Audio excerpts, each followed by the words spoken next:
Typhoon Nanmadol has made landfall in southern Japan, and severe flooding has been reported there. Some spots over 500 millimeters in 24 hours. See that here in the last 24 hours. Look at this, 716 millimeters in Miyazaki there. That's where the storm came on shore. Some other spots even as far away as Shikoku, upwards of 500 millimeters of precipitation, and this storm system still ongoing. After it made landfall as the fourth strongest storm on record to make landfall in mainland Japan. That's not counting the southern Japanese islands. And you can see right here where it came out shore, right over Kagoshima, that inner eye wall, bringing those winds gusting up and over 200 kilometers per hour. That's why we are not only seeing the rainfall, but also I've been seeing reports of damage due to winds out there, some downed trees, a lot of that.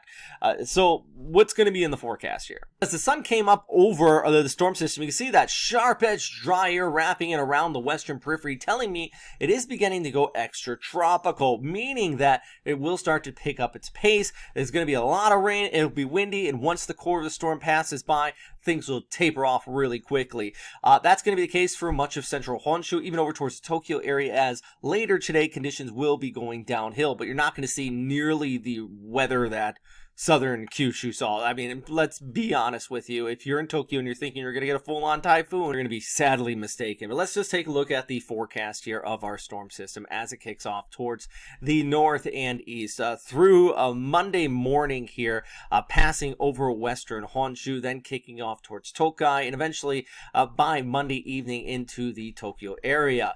Overnight, continuing the rush for northern Honshu as it kicks off there, bringing scattered showers even as far north as Hokkaido. But by Tuesday, mid to late morning, I mean, it's going to be a dry, brisk day in the forecast for most of Japan, for that matter, on the backside of this storm system. Also do want to take into account the inflow still on the backside of this, a secondary low starting to develop up. That is also going to pull in moisture across central areas of the Philippines too. That's all from a separate setup that's kind of forming up in the wake of this storm and pulling off towards the north. And you can see that trough right in there kind of kicking off.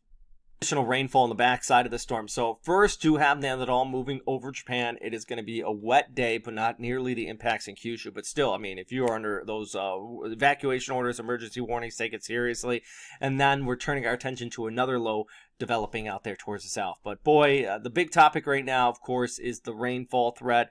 Check out videographer James Reynolds. Loads of people on Twitter. I mean, this is going over metro areas. Lots of people talking about it. So I'm not going to dive too much into the impacts. NHK is doing a fantastic job, my former co-workers out there, about some of the impacts on this storm system. I'll be back tomorrow to talk about this next one. I'm going to try to get some sleep. Stay safe out there, guys.